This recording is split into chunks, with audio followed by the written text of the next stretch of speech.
Hey, I'm Rusty. And I'm Heather. And we're the Bryants, and this is the Redeemed Marriage Podcast. We are here to encourage healthy marriages, strengthen wounded marriages, and begin the process of restoration to broken marriages. We aren't licensed counselors, but we are a redeemed couple that loves the Lord and wants to help you journey through this messy, challenging, and fun part of life called marriage.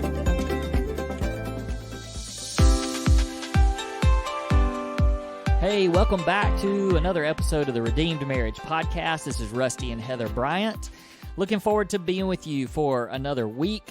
We are down in hot and muggy Mississippi, and summer has definitely hit. Gosh, it seems like it's hotter than it normally is. It definitely... Is that because we're getting old? Maybe. Hey, these people that on here that don't really know us that well, they just hear our voices, and we sound so young and chipper and cheery, so they have no idea. They also know we've been married 25 years. Yeah, it's about to be 26. I know. What are we going to do? I don't know. Okay, well, all right, so this week, we are going to, little bit of a, the last couple of weeks, it's kind of been a little bit light, I guess, or just some general marriage topics. And not that this is not a general marriage topic, because we think that everything that we share can apply to just about anybody. And this particular one might be a little bit heavier. And so, but we just feel like it's something that has come up the last several weeks with people that have reached out to us. And really it's a question and some questions that we get all the time when we are talking to other couples. And I'll be honest, it is something that came up quite often when we were going through our marriage crisis 10 years ago, almost 11 years ago. So for those of you, it might be your first time ever listening to us. You have no idea who we are, no idea what's going on. This podcast and our marriage ministry was birthed out of a crisis that hit our marriage 10 years ago. So on August the 23rd, Heather confessed to being unfaithful in our marriage. And it started us on a journey, and this journey led to us learning lots and lots of stuff about ourselves individually, about our marriage, and then ultimately has grown into what is by far the best time of marriage that we have been experiencing. And we love sharing that hope with you guys. So some of you tune into us because you find yourself in a similar situation. Might not be that your spouse had an affair. Maybe. Might be some other type of betrayal. We talk about betrayals a lot. I mean, just the betrayal, the lies, the, hurt, things that you're just not expecting or you weren't expecting really from your spouse that ends up causing a lot of hurt. So when those things happen in your marriage, and it happened when we went through what we went through, there becomes a ton of questions. Mm-hmm. And very natural that it's just, especially in our situation, when I had no idea what was going on or what had been going on. And so immediately I just started... the questions were just flooding. And so I think that people that listen to this, if they have been in a situation like this before, there's been a betrayal, they get to a point where they're like, I need some answers. But then you get to a point, like I did, where you go, how much do I really want to know? And I can remember sitting down at my computer and actually searching that on Google, like, my wife had an affair, my spouse had an affair. How much do I want to know? And there's not a lot of information out there, but I can remember watching some like YouTube videos of people that were giving advice on that. And it's kind of all over the map, to be honest. Mm-hmm. But I did learn some things, and one was that I didn't need to know everything and didn't want to know everything because it probably was more dangerous or more harmful to me. So I just thought for a minute today I could sort of ask you a couple of questions, but really just kind of think through this so that some people out there can maybe, if they're stuck here, I mean, the goal is to start moving past it. Mm-hmm. Because I do think that that's the thing. We get lots of questions and people are stuck, and it's just like this gerbil spinning in a wheel, and you can't ever get out of it. Yeah. So when you came to me, I can remember the I don't remember if this is part of English. What's the who, what, where, when, and why? What is that answer? Come on, you're a school teacher. You're a little school teacher, so. Adverbs. Is that it? Uh-huh. Look, fist bump. That's pretty incredible because I couldn't remember what that was. But, yeah, okay, so an adverb, it answers the questions who, what, where, when, and why. It describes a verb. There you go. So I think that's the very first, that's the first thing is you find out something about your spouse, and you immediately, for me, the very first question was who. I mean, that's a kind of a no-brainer. And, when that first question comes out, you get the question, I get the answer. And then it starts going into after the who, then it's the what. And I think that's pretty logical, kind of the next thing. It's like, okay, well, kind of you want an explanation of what went on. I mean, that's I guess that's pretty obvious that you're going to want to know that. And you hear people say, I had an emotional affair, I had a physical affair. In reality, they're all affairs because you are being unfaithful either physically or emotionally to your spouse. But that's a fair question, like what exactly happened? Yeah, what happened? I mean, yes, you nailed it, because it could be, was this, did you meet this person? Was this going on through text? Was it an online? I mean, there's so many things that it could be. Same with even if it's not an affair, pornography or something, you just, there's questions of the what, like what exactly, we gotta have a point of reference here. So what has happened? And then I think at that point you get into the where, when, and why, and those are not real simple. So I try to think, how could I just kind of describe I need to paint a picture. So the picture that I see in my head is this. So you have this world going on that I don't know about. Okay, so this could be somebody else in a marriage they have this world going on. And in my mind, you've got this, it's almost like a puzzle. And you have put this puzzle together. And you have a complete puzzle that's completely put together. And over here, you can see it. I can't see it and don't have any idea what the puzzle looks like. But you come to me and you tell me that there's this puzzle. And all of a sudden, I'm just thrown with this massive bunch of puzzle pieces that I don't even know what it looks like. I don't know how they go together or anything. I ask you those first couple of questions, the who, the what, and it's almost like you get the edge pieces put together. But then all the other puzzle pieces are just dumped right there in the middle. And so the question then becomes, how much of that do you really want to take and get put together so that you can see that same picture? And I'm not sure I completely know the answer to that, because I think that everybody's a little bit different. But at the end of the day, I would say that you don't want that puzzle completely put together, because you really don't want to know exactly what it looks like. I do think that you want enough answers to where you're getting the truth, and that you believe your spouse and you can trust your spouse enough that anything that you ask them, they'll tell you. But at some point, you have to go, I got to let this go. So the next questions kind of start with the when and the where, just the details. And man, that is like really dangerous in some ways. But there is the component of the things that I find out, and I know, and you're telling me that I know I'm not going to find out from somewhere else, and I know that now we have this we're starting to rebuild trust. So when I came to you and asked you, because I remember early on, I asked you some specific details. Give me, the when and the where and that kind of stuff.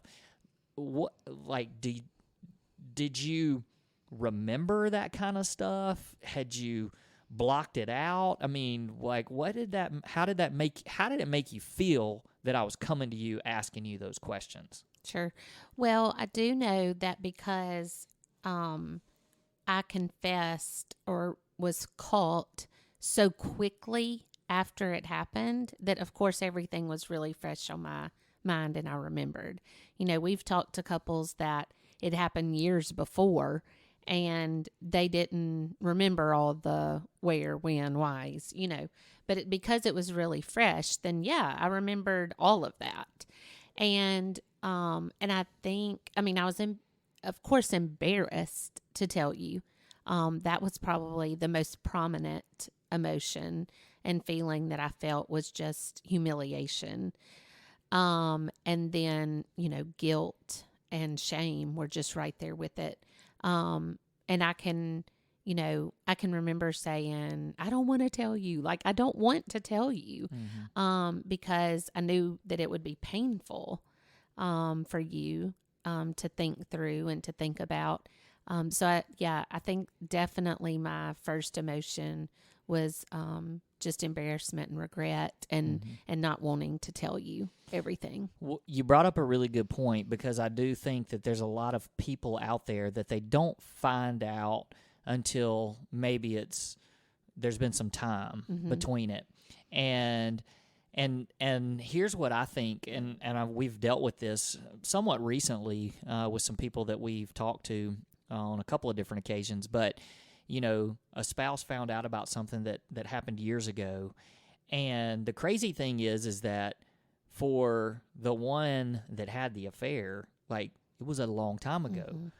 For the one that just found out, it just happened. That's like, right. That's like, to them, it happened yesterday. The day they found out. That's right.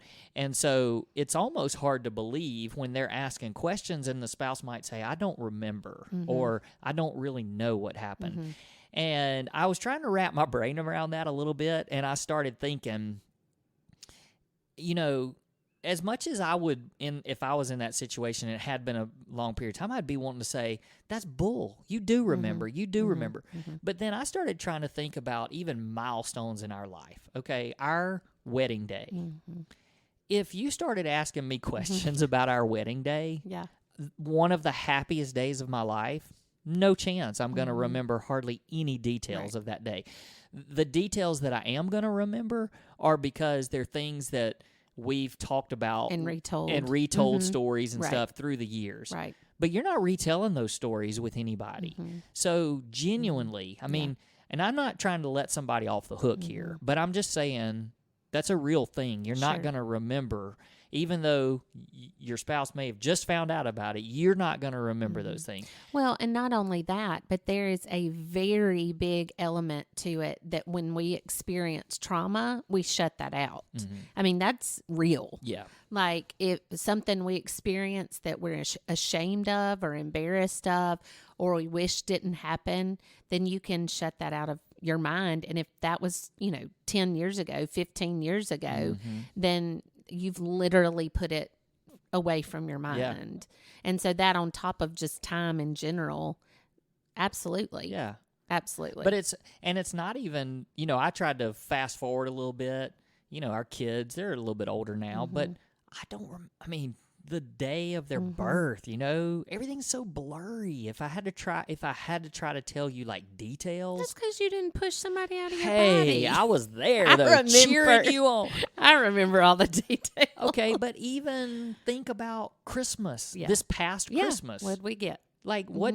Where did we go? What are the details? Well, did we and go, we have where did we go first? Did we go to your parents, my parents? Well, and we have younger friends that'll say, "Oh, we're having trouble potty training. What did y'all do?" Yes, I don't know. I don't remember. Look, we've got some little children, a family that has been introduced into our lives recently. And last night I picked one up and held him for the first time. He's 1.5, and I was like, I mean, it was awesome. I loved it because, I love being a dad. And I think I was a really good dad for young kids, but it was so weird. Yeah. Hadn't done that in a while. I haven't held a little 1.5-year-old in a long time. So it's just little things like that I try, even like, one of our best vacations ever, we went on a cruise. But if I had to tell you details about that cruise, I'm not going to remember. So I'm just saying that there is it's real that you're not going to remember all the details. Now, at the same time, if I came to you even today, so 10 years later, 11 years later, and I just had some questions that were specific details, I wouldn't do that. There would have to be a real reason for me to do that. But if I asked you, would you remember at this point? Or would you, I know you wouldn't lie to me, but would you prefer to just be like, I'm just going to pretend like I don't know that so that we don't bring up that hurt? You know what I'm saying? Sure. Well, if you had because of what we've walked through, I can honestly say if there was a reason you needed to know, I would be willing to tell you. And I think I could remember, not detail, like what day or what, but I could remember big picture stuff if there was a reason. But if you just lost your mind and all of a sudden were like, hey, I really want to know this, I would be very hesitant to, like, really? Do you really want to know that? But if you were like, hey, this popped up and I need to know that for this reason, I'm just an open book now. I can't imagine hiding anything from you anymore. Right. Whereas that was very easy for me to do 10 years ago. So the question, I guess, and we're going to get to the why in just a second, but for the when and the where, the details, I'm just telling people from this side of it, from my side of it, it can drive you absolutely crazy. Yeah. Even to the point 10 years ago, you still try to put the puzzle pieces together. So it becomes a real discipline of, getting to a point, and this is what I would say, just if I could just, if people are out there saying, well, how much do I need to know? I would almost say the less you know, probably the better.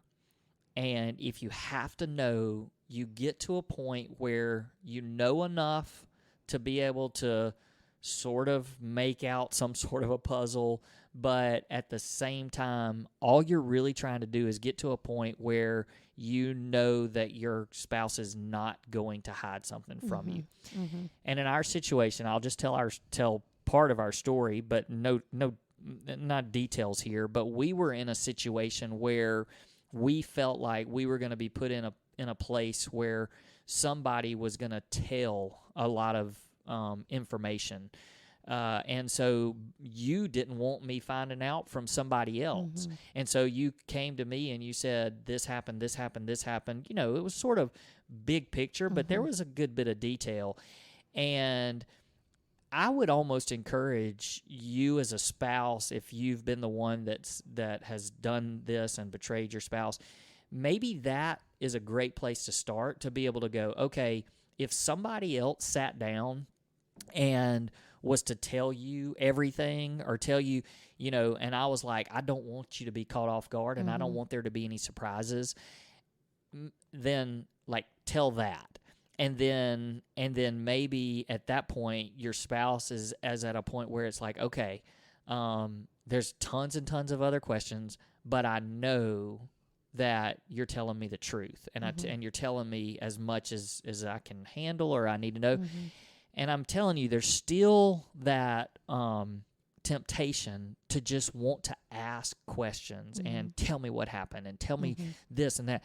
And, at the end of the day, I just don't believe that it does much good. Right. And, again, you're just trying to get to a point where you can wrap your brain around this happened, but now I've got to trust my spouse. That's right. And on the flip side, you've got to say enough where you can trust, where your spouse can start trusting you again. Yeah.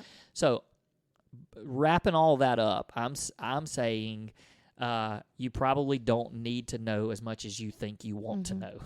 And one good barometer to use, I think, is if you say, okay, I really want to know the answer to this. And when I find out the answer, then what? I love the phrase, then what? Yeah. Okay. So, okay, I find out the answer to that. So then what? Yeah. Like, what am I going to do with that? Is that going to make you happy? Me, yeah, is it going to make me feel better? Or just, is it going to be knowledge? Is it going to hurt worse? Is it going to make me look at my spouse in a more positive way? Or is it going to hurt that? Okay. And so usually what happens is you get the answer to that, and then it leads to more questions. Okay. Well, now I know the answer to that, but now I need to know this. And then what?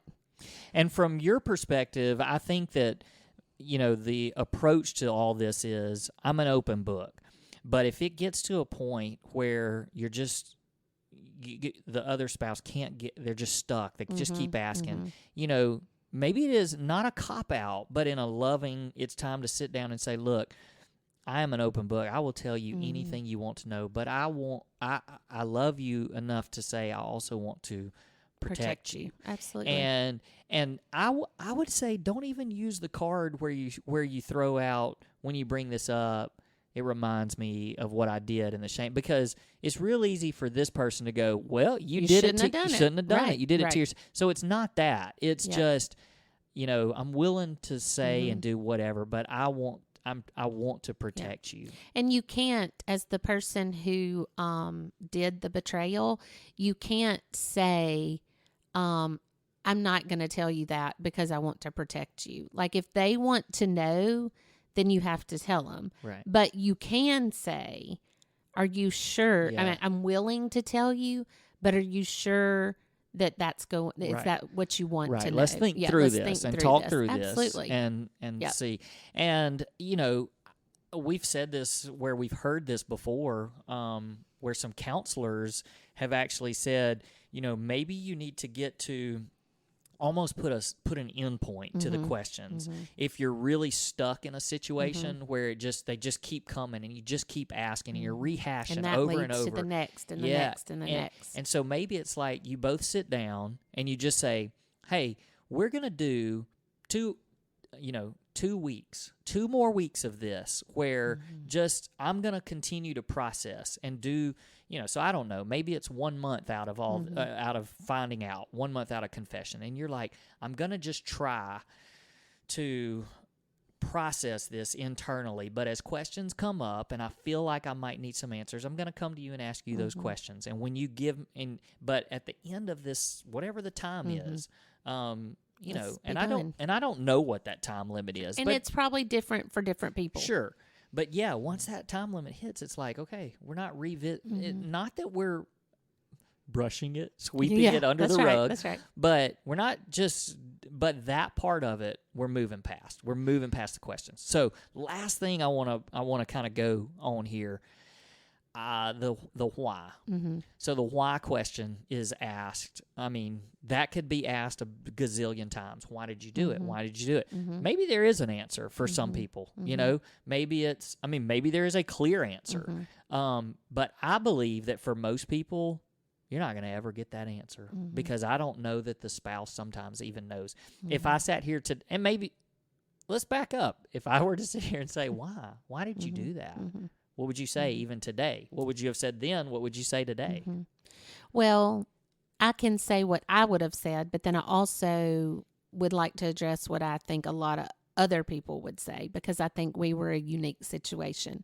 I think the first thing out of my mouth would have been defensive for sure. Because nobody likes to accept blame. I mean, to accept responsibility. You think about little kids.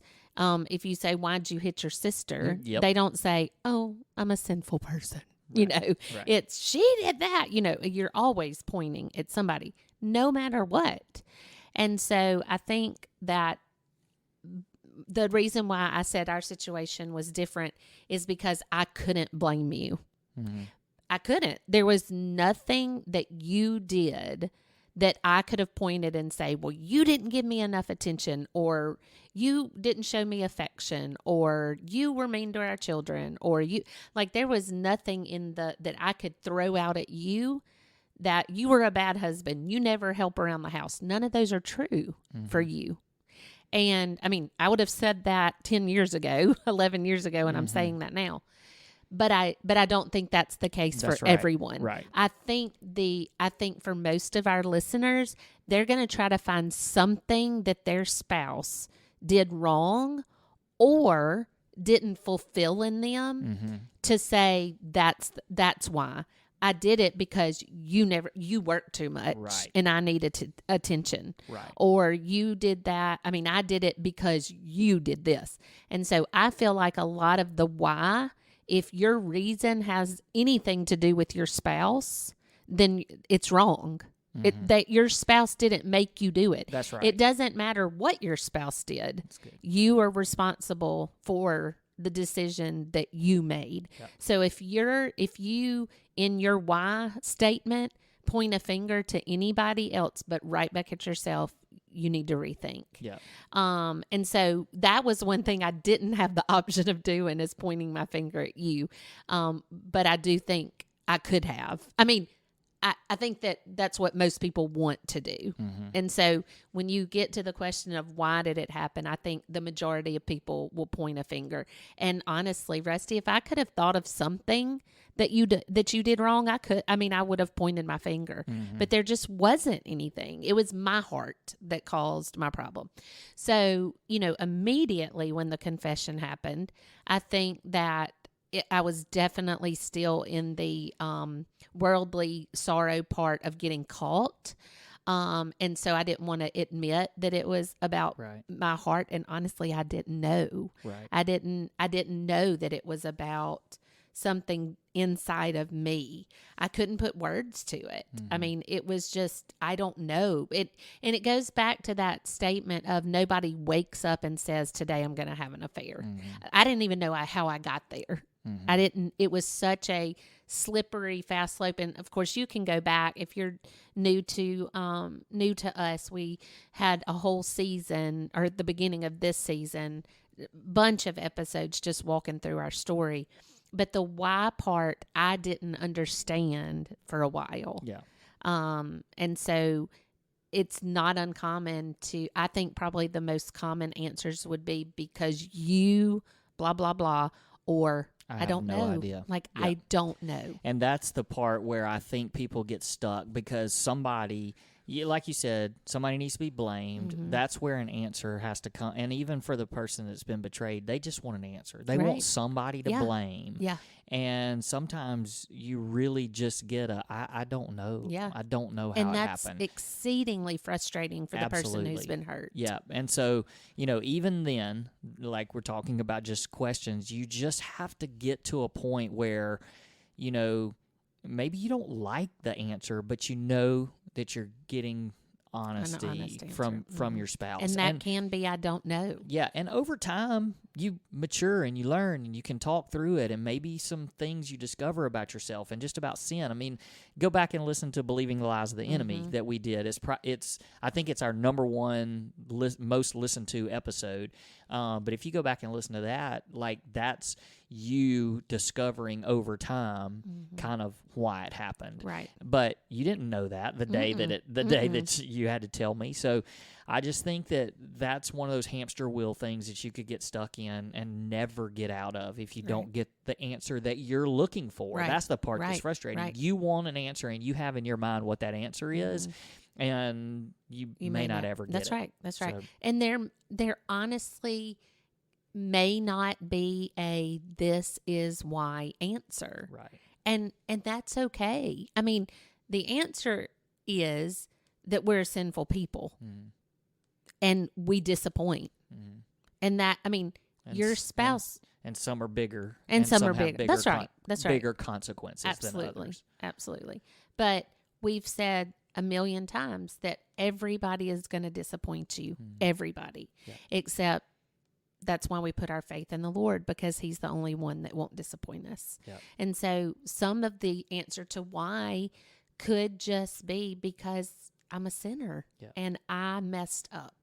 And there's not a, oh, well, that's a great answer. Now I understand, Right. you know? Right. And I don't know that there's ever a point where you get to and you go, okay, now I get why you did it. Yeah. There's no, I mean, it was sin. Yep. There's not a good reason to have done it. Mm-hmm. Yeah, and as we wrap up, just the I know, I mean, people will say, this happened to me and I need answers. Mm-hmm. We get that. But we're just saying to be careful on how much and how long you stay stuck in this spot. And I just want to, for us, even when we bring up things like this, I know it's not easy for you.